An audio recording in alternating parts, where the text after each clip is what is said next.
YouTube, we're back with the ASW-28, doing some finishing touches on the wings. Where we last left off, we were trying to figure out how we were going to handle this gap. And I think I said I was going to do nothing and fly it without any changes. Well, plans change. I have a solution. Take off flaps, crow. I don't know if you guys can see that because it's clear right now. But what I've done is I've taken some clear plastic. It actually came off of like a kid's toy at Christmas. And I've trimmed it to fit over the openings. And this one I trimmed to fit over the opening, and then I scored it and made a fold so that it was more contoured with the shape of the aileron. So as you can see, there's no binding. And obviously we've got full-length flaps and then crow. And everything is working on that.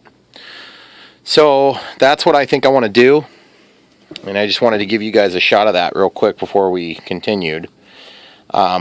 Because once I paint this, it may be harder to see what we're doing. So I'm going to be painting the top with white paint, the same paint that we used on this spinner. And I'll be painting the top of this too so that it obstructs this. There was a glue. This clear piece of plastic came off of, like I said, a kid's toy. And it was kind of glued on the edge of the box. Maybe like a radio controlled car or something like that that my son would have got. But this will actually be glued down with mucilage. Pops in your hand, not in your mouth. This stuff. And we could also use CA, but I think I'm going to go with that. That's just so tacky for this type of thing. But that means we have to paint the top side and not the underside. I normally want to paint the underside so it wears and tears better. But obviously we can't have a good adhesive then. So anyway, that's the plan right now. I wanted to give you guys a quick look at that before we pick it back up. And that's about it. So what I'm going to do is I'm actually going to go ahead and cut the next two for the other wing. And we'll come back to this so you can see the whole process. So we've got this, like I said, this toy. It's hard to see in the video, I'm sure, but what it is just a piece of plastic that would have been up on the edges, and I've taken the longest axis. This will be for the flap, and then this next cut will be for the ailerons. So I just butt it up along the edge of the table, or workbench in my case rather, and I'm going to measure out 1 inch in 2 spots so we can make a straight line and verify straightness as much as possible. Now this doesn't need to be perfect, but it's the more perfect the better. Okay, so there's 1 inch.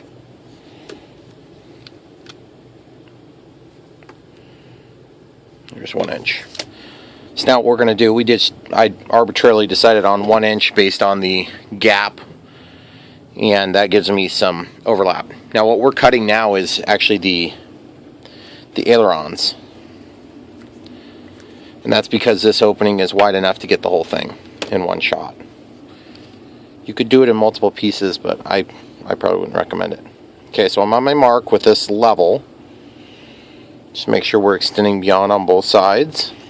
Now I'm going to push down really hard. I'm going to take my X-Acto knife, and we're trying to score it. We're not trying to cut through it. Okay, so I'm pushing pretty hard. And by the way, an X-Acto knife will cut through the aluminum on this level. I can't speak to your level,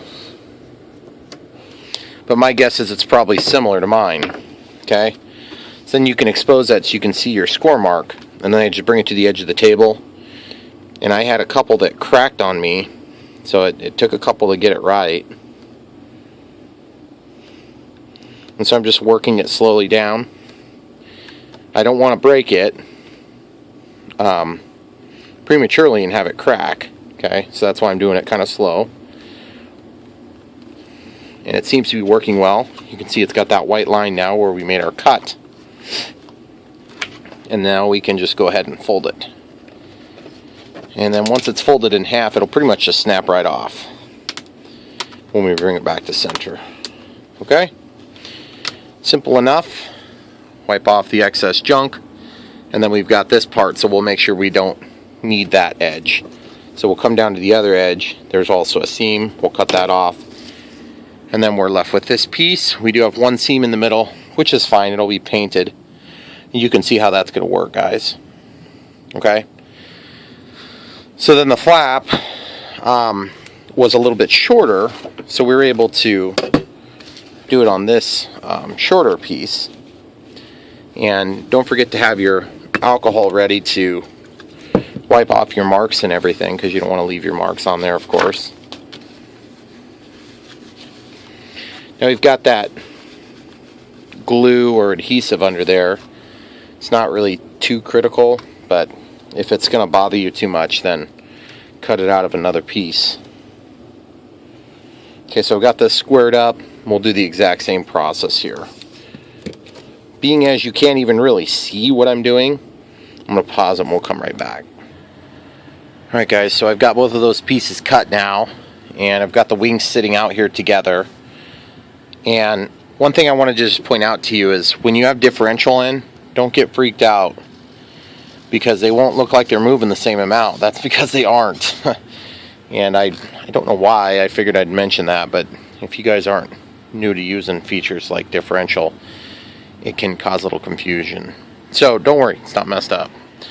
Okay, so we got two pieces here cut. This is the shorter one. This is for the flaps.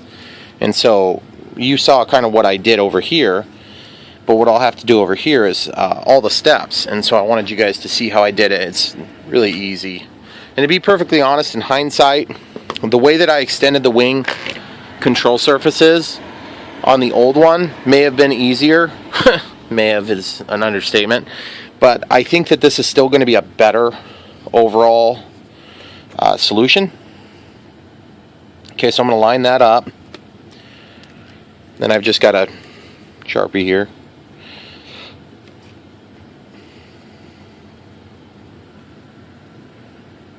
Okay, so I'm just holding this, button this up against the, so make 2 marks, and then we'll mark the center of the holes.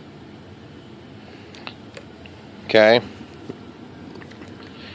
And what this is going to do is that's going to tell me exactly where to cut, because it's really hard to tell where to cut when it's clear like this. And then additionally, of course, we're going to be able to make our necessary adjustment for the flaps. Excuse me, for the holes. Now the holes don't have to be drilled. You could cut around these, but I kind of like the idea of having these drilled. I think it's going to be effective to help kind of keep things in the correct placement. So I'm happy to have these holes like this. Kind of holds things together while we're testing too, which is nice. Not going to be a permanent thing, but still. Okay, so you can see how we'll be allowed to glue these in an incorrect position, but we don't want to do that, of course. It's well, I hope you can see. It's kind of hard to pick up on camera, I'm assuming. Okay, so now we have another piece that's sitting right here. Of course, I can barely see it. And this is the long piece that's going to go along the ailerons. And so I want to try to make it the same way that I made this one. And so this control surface, I want to go out to the edge of the hinge material, okay? Which means that I'm going to actually have this about like that, okay? Now we can do the same thing we did on the other one.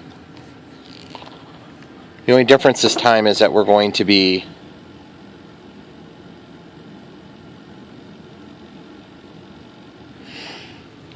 marking these holes at the same time too.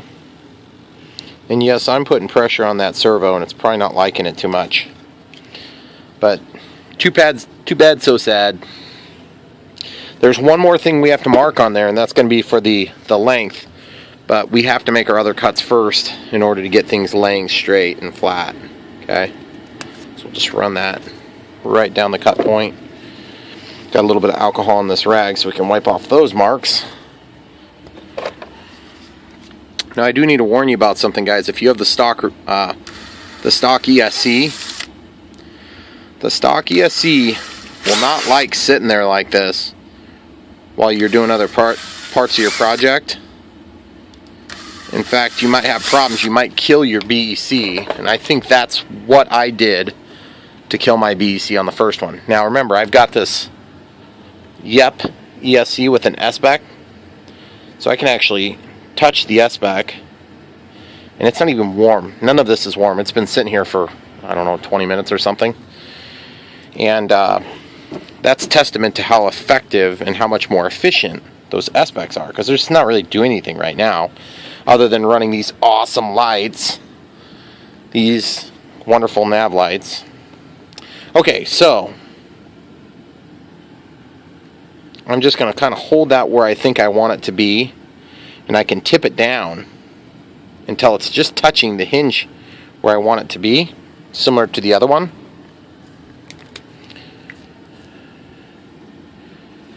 And we can go ahead and mark where we want to put our bend point, okay?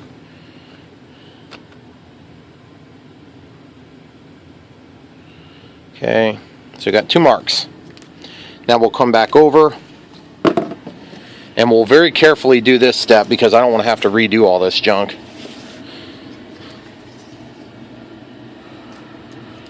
Okay, so I'll just lay this here and here. I'm just lining up with those black marks, but this time instead of pressing hard, I'm going to intentionally press lightly. And that is going to give me a score instead of a cut. Okay, so I got the X-Acto knife. I'm going to run it this way. Then I'm going to turn around and run it the other way. I might even shift this just a hair. Okay, and that makes 2 score points. Oh crap! Blade slipped on me.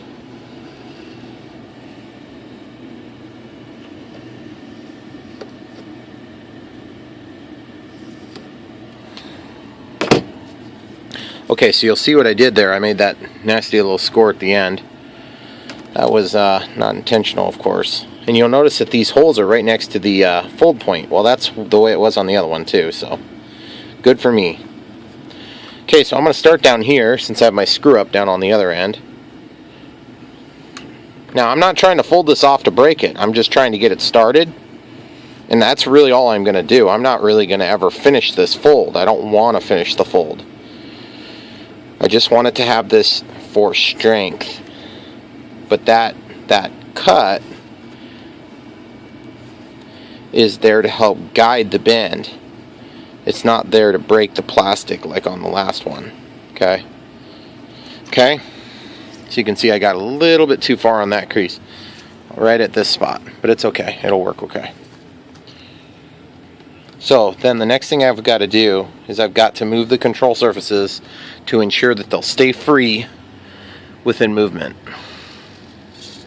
Obviously the downward sweep is going to be fine, and it looks fine, okay? So we should be fine there. Now the next step for us is going to be to go ahead and probably paint these. So what I have to do is I'm going to have to figure out a creative way to mark them so that I can keep them straight. Sure, I could guess and check, probably, but I don't want to guess and check.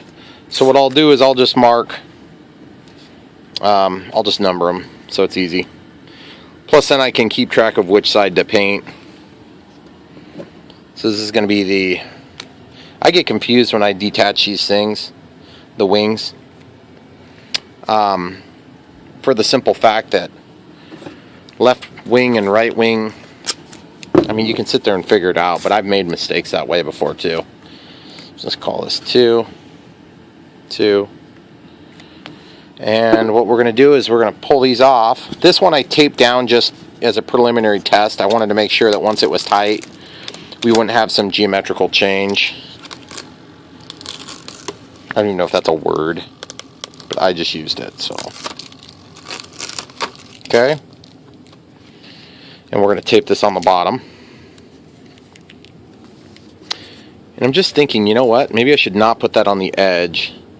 Because if I put it on the edge, next thing you know, I'm I'm going to have paint get down in there, and then it's going to make this big slobby area. Alright, now the flaps, we're going to do the exact same thing. Just grab a piece of this tape,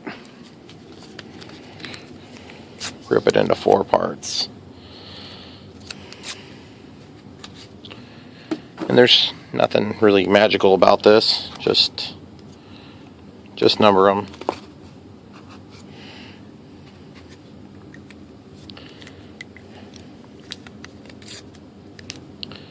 So there's 3. Now I already put a little texture on this one. It was the first one I did. I guess I'm not 100% sure if... Ooh, see? I did it to myself again. I gotta stay away from the edges and the holes like that. Okay, so that's 4. I think it's probably wise to go ahead and put a little texture on these. So we can do that real quick. I'm just using a sanding block, nothing special. Just go lengthwise. Kind of looks cool actually with that texture on there, I think. And then we'll come back with a little bit of circles, swizzles. And then on this side, I'm going to do the same thing with, with the concentration. Jeez, I picked something up in there that's sharp.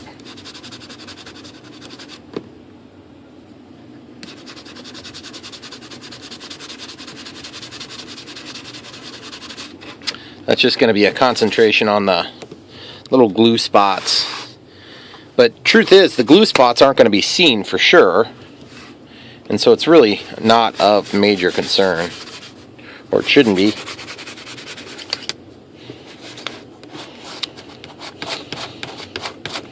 But I still don't want a bunch of extra unnecessary weight. So.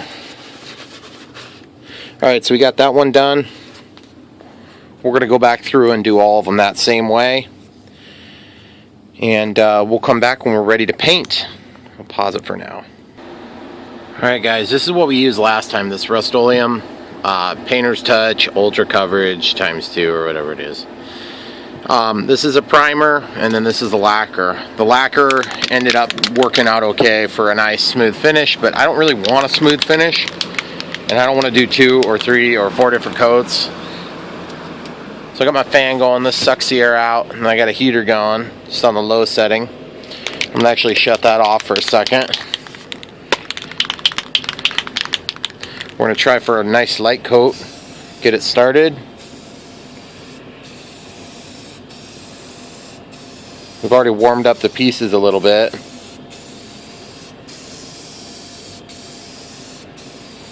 And this is one of those projects that, you know, if you're right underneath a smoke detector or something like that, then it's probably not a really smart idea. So we're going to get this heat going again. And you notice I got that propped up so it's pointed down at the work. And we're just going to let that sit for a minute. I kind of doubt we're going to have to do much more than that. Just 1 or 2 little quick sprays actually. Looks like I missed a spot. But anyway, this stuff works so good. And I really want to paint the top and bottom, but I don't think we're going to really be doing that. So this is the one that was out the other day. But those are the 2 that I use, and it's a pretty decent match. This actually matches the finish better of the foam than the lacquer. So we'll pause it, we'll come back in a few minutes, probably do a couple of coats, and then we'll come back and report to you how it looks. Alright guys, it's been like maybe a minute and a half or 2. We're already dry-ish. So we're just going to stand on the other side and give it another quick coat. Shut you off, leave that one going. Oh, this would be the empty can. I don't know why I grabbed that. Sorry guys. So basically, the moral of the story is, if you want to do the Aileron thing I did, go for it. But you might be wiser to do it the other way, because honestly you could have just cut these things and glued them onto the ailerons. But the hinges would still have to be addressed, and so to be perfectly honest with you, I don't know, that's why I tend to think that the way I did it was still an alright way. but it was sure a lot more work than it had to be. Alright, we're going to pause and come right back in a minute. Alright guys, it's been maybe 6 minutes, and look, totally dry. Isn't that awesome? I can handle that, and I am going to. But I'm not going to bore you with moving things around. I'm going to get the plane back in here. Alright guys, so we're back, and what we're going to do is we're going to go ahead and lay these things out, and we'll just get this thing fired up so we can have the servos centered and do our testing as we go. Oh yeah, we probably should turn the radio on for that though. Radio's on, throttle cuts on, throttle sticks down. Okay.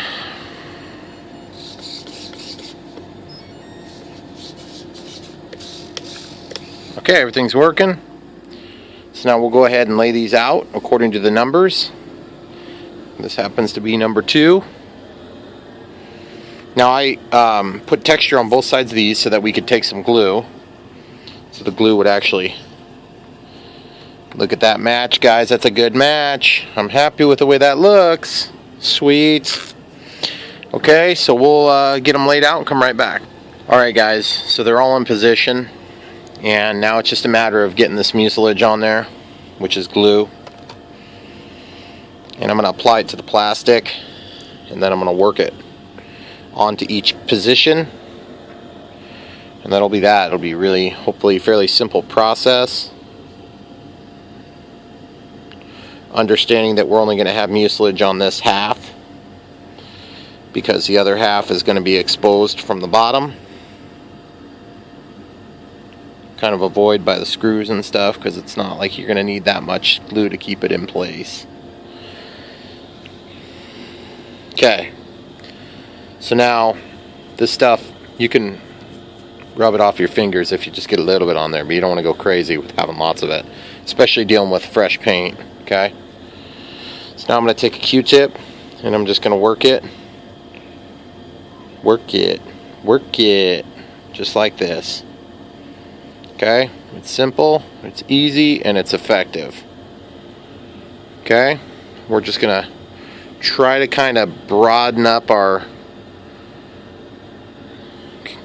surface that was going to bond there. Alright, now we can lay that down. I just can't believe how good that paint works, guys. It's awesome. And of course I got one eyelash in there. I don't know exactly when that came off, but it came off while I was painting. Okay, so I press that down. Now normally I would press and pull and do all that junk, but not on this. But what I am going to do is I'm going to test each control surface as I lay them down. Flaps, flaps. Oh yeah, baby. Okay, so I'm happy with that. Now remember, if we don't like the transition on this at the end of the day, okay, at the end of the day, if we don't like the smoothness of the transition there, it's called white tape. And that would be satisfactory in my book. But I don't want to do that unless we have to. Now these flaps are pretty easy to do, so I'm going to do those first. There's one added layer of complexity down on the ailerons, but since you've seen this one, I'll pause it and we'll come back when we start the ailerons here. Alright guys, so we got the flaps covered.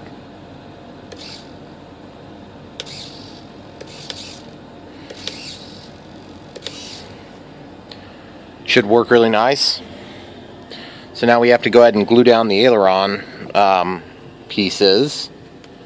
And this is going to be a little bit trickier because there's, like I said, there's one added layer of complexity to this part. And that is that when I'm done, I have to flip these over and then do probably actually just a little bit of hot glue on the hinge. And that's to avoid getting CA into any of the hinge works. Okay? And that's going to also build up the gap and help keep that shape, that triangular shape to this piece. Okay?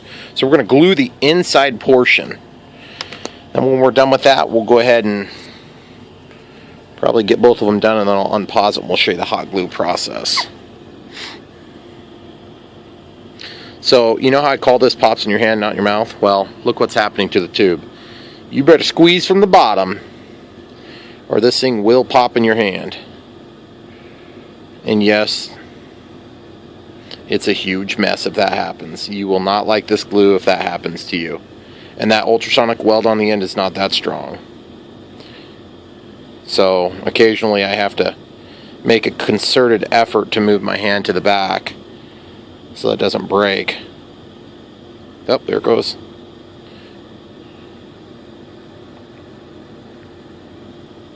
Alright, thing that's nice about that is you can lay it down, stuff won't come out. That's not normal when you've got glue in a bottle like that. Okay, so what I'm doing is I'm just basically working this adhesive onto the entire surface, right? This stuff doesn't spread unless you do it. If you don't spread it, it won't spread, okay? It's not hard. Not hard to do at all. It's just a matter of doing it. A lot of times these super simple steps add up to like, I don't know, 16 or 18 videos worth of steps. And even though they're very simple, it just turns into a tedious nightmare of stupid little steps that you didn't want to have to do. When you could probably have this plane together in like, I don't know, maybe 2 hours if you really didn't mind it sucking. So, we've got that together. Let's go ahead and slap it down.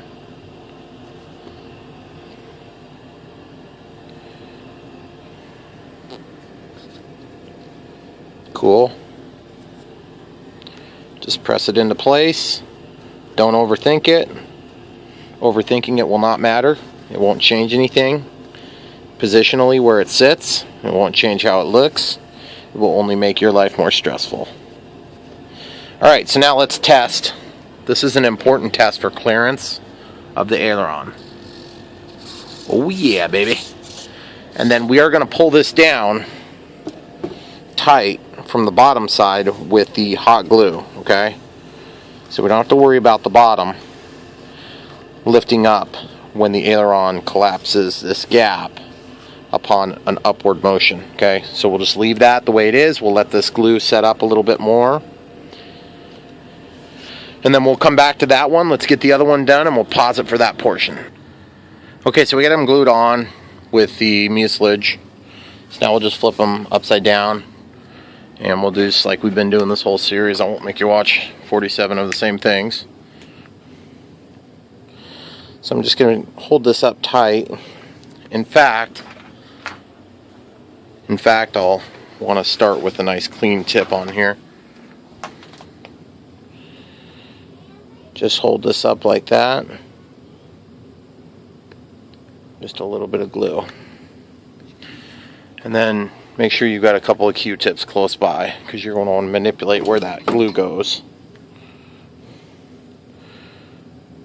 Because you already know that hot glue is heavier than we would typically want to use on a plane that you're trying to get any level of performance out of. Okay, so I'm just going to hold my finger here on the backside. It's nice and hot, actually. Kind of doesn't feel so hot, or it doesn't feel good, I should say, for clarity. But it is what it is. So we'll get that glue going, and then we'll just do that on each of these 4 points. There's 4 hinges, so 4 points. Just a little bit on each side.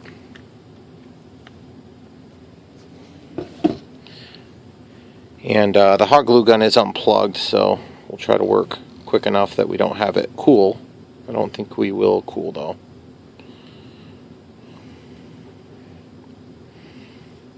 I'm just using this Q-tip to spread out the glue. And depending on how this ends up looking on the bottom, worst case scenario, we'll go ahead and cover the bottom too, but I don't think we're going to need to. I think it's going to be fine. Ooh, that's ugly.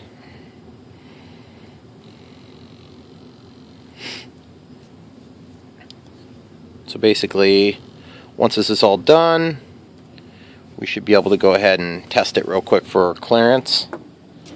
But for now, I am going to pause it. We're going to run out of memory. Okay, so I wetted the one end of my Q-tip so we can quickly cool the glue. Again, we want to kind of use it sparingly because it's a heavier glue than we would typically want to use on this type of model. Okay, so we're just cooling it.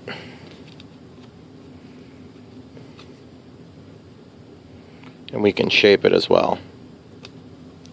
Okay, so that one's done. Come back in here. Just a little bit of glue. Got that thing is really hot on this one, geez. So this soaked Q-tip will help a lot. We can get it cooled a lot quicker. Okay, so we got that shaped nicely. Just take the heat out with the cool wet Q-tip.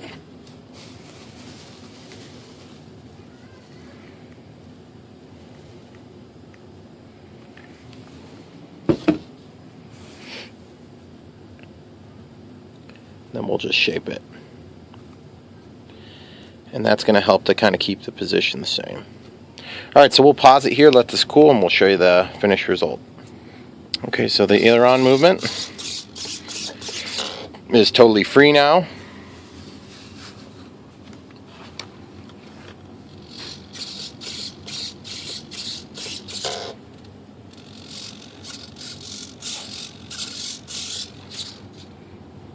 So that's that, guys. Thanks for watching. Come back for more. We'll be getting the wings into the fuse pretty much on the next video. Signing out for now. Check the description for the Banggood affiliate link and buy it to help support the people who sent us this model. And there's some other stuff you can support our channel with, but mostly like and subscribe and come back for more. Thanks for being a part of this experience.